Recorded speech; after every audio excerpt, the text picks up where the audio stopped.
একটা বাড়ি বানানোর সময় অন্যান্য সমস্ত উপকরণের পাশাপাশি পর্যাপ্ত পরিমাণে জলের যোগানটাও অত্যন্ত জরুরি। এমনিতেই যখন আপনি নতুন জায়গায় বাড়ি বানাচ্ছেন, বাড়ি বানানোর সময় ও তার পরবর্তীতে পানীয় জলের একটা সুরাহা করে নেওয়া উচিত।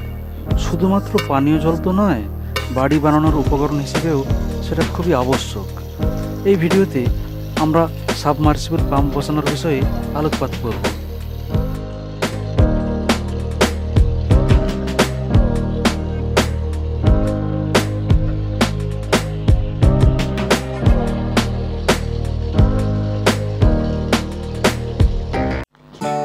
হ্যালো ফ্রেন্ডস, hobbiesandDreams.com-এ আপনাদের স্বাগত। ভিডিওতে আসার আগে সাবস্ক্রাইব বাটনটা যদি লাল থাকে সেটা প্রেস করুন, সঙ্গে বেল বাটনটাও প্রেস করুন, আর কমেন্ট শেয়ার করতে ভুলবেন না যেন।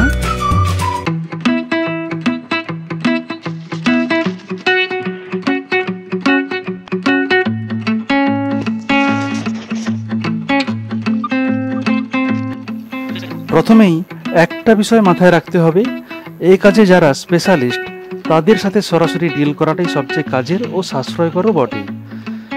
এমনিতেই আমরা ইতিউতি যেসব কথা শুনি তা প্রকৃত সত্যকে বিশেষ একটা স্পর্শও করে না। ছড়িয়ে ছিটিয়ে থাকা মধ্যসত্ত্বভোগীদের খপ্পরে পড়লে খরচ একটু বেশিই হবে।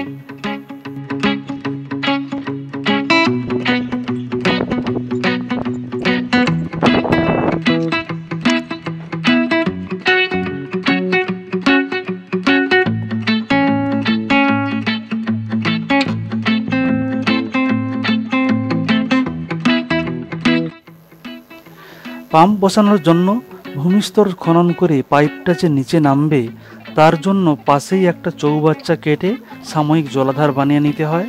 এখান থেকেই অবিরাম জলের ধারা ভূ অভ্যন্তরে পাঠিয়ে খননের কাজ চলতে থাকে। একটা পাম্প ওই জলাধার থেকে জল পাম্প করে ঘুরতে থাকা পাইপের মধ্য দিয়ে পাঠিয়ে খননে সহায়তা করে এবং ক্ষয় হওয়া মাটি, কাঁকড় ইত্যাদি নিয়ে ওই পাইপের পাশ দিয়ে উপরে উঠে আসা ওই মাটিতে বালির অনুপাত, আকার এবং প্রকৃতি বিচার করে অভিজ্ঞ ইঞ্জিনিয়ার বুঝে নেবেন কোন লেভেল পর্যন্ত খননের আবশ্যকতা আছে।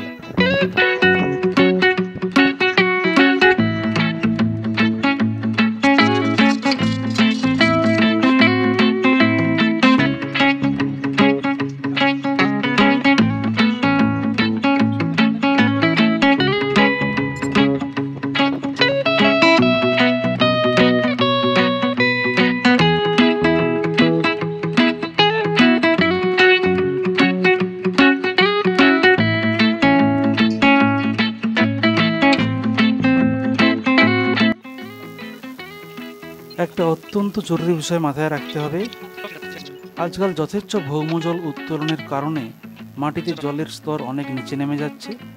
আমরা শুধু নিতেই থাকলে, ফেরত দেওয়ার কথা ভুলে গেলে একদিন হাহাকারে ভরে যেতে পারে জীবন। কাজেই জল ব্যবহারের পরে তাকে ভূ অভ্যন্তরে পাঠানোর বন্দোবস্ত থাকাটা জরুরি। এটা দায়িত্ব।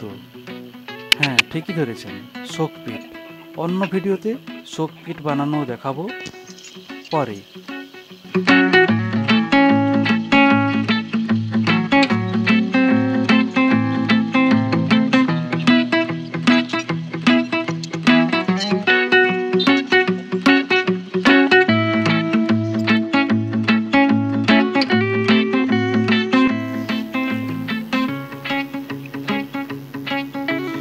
ঘোরাতে ঘোরাতে ইঞ্জিনিয়ার যখন বুঝবেন উপযুক্ত বালির লেয়ার পর্যন্ত পৌঁছানো গেছে, তখন পাইপ তুলে ফাইবার পাইপ বসানোর পালা।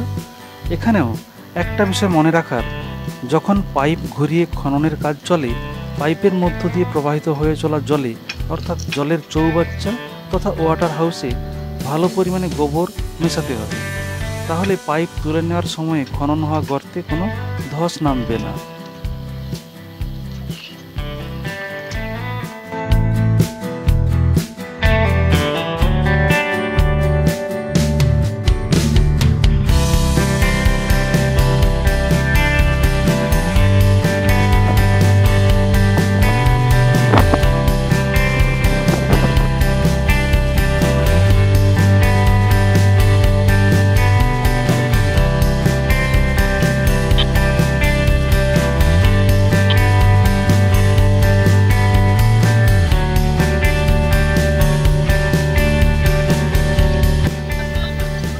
বিভিন্ন ধরনের ফাইবার পাইপ পাওয়া যায় আজকাল।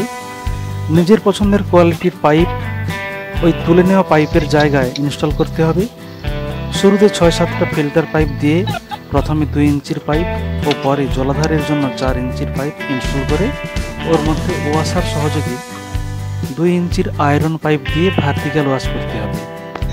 মনে রাখা জরুরি, এই ভার্টিক্যাল ওয়াশটাই কিন্তু বেশি গুরুত্বপূর্ণ ও আবশ্যক।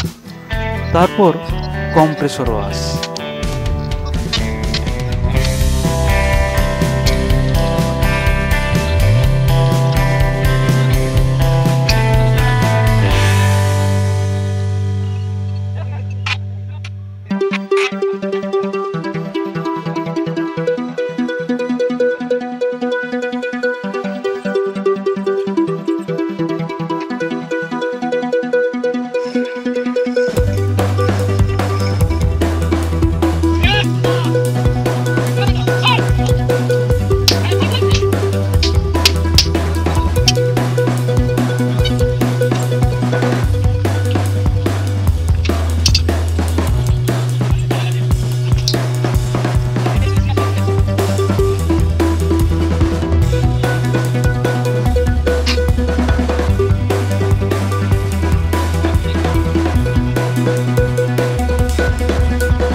পাইপ ওয়াশ হয়ে যাওয়ার পরে সাবমার্সিবল পাম্প কানেকশন করে পাইপের মধ্যে দিয়ে চালালে প্রত্যাশিত জল পাওয়া যাবে।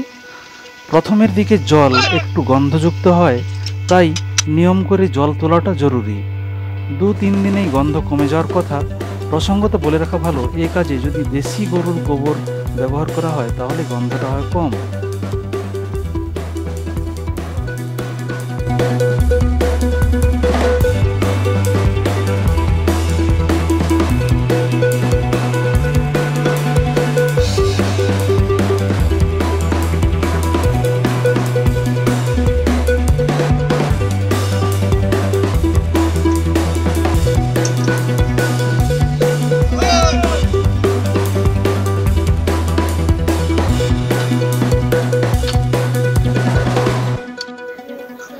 এবার আসা যাক, যদি পাইপ বসানোর সময় বড় পাথর পড়ে কি করণীয় সেই কথায়।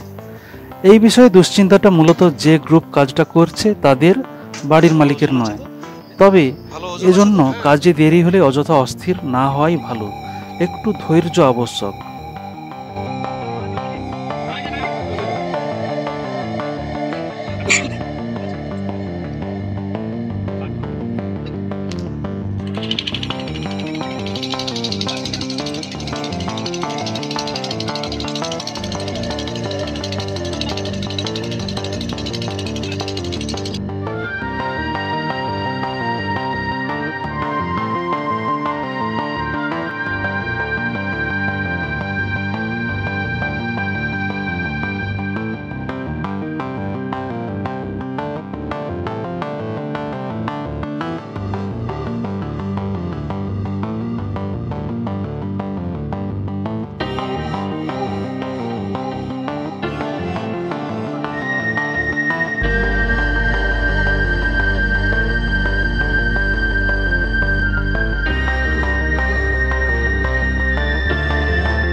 এবার প্রশ্ন আসবে, কতটা গভীরে গিয়ে ভালো জলের লেয়ার পাওয়া যেতে পারে সেই বিষয়ে।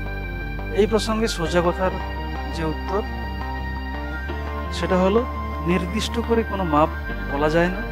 ভূত্বকের সব জায়গায় সমান উপাদানে আর সমান্তরালে গঠিত নয়, এর কিছু হ্রাস বৃদ্ধি রয়েছে। কোথাও কোথাও 2-4টি 20 ফুটের পাইপ বসিয়ে সুস্বাদু জল মেলে, কোথাও আবার 45টা-50টা পাইপ বসানোর প্রয়োজনও হয়ে পড়ে। তবে হিসেবটা সোজা, পাইপ বেশি প্রয়োজন হলে খরচও হবে বেশি।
friends, see you again on our next video.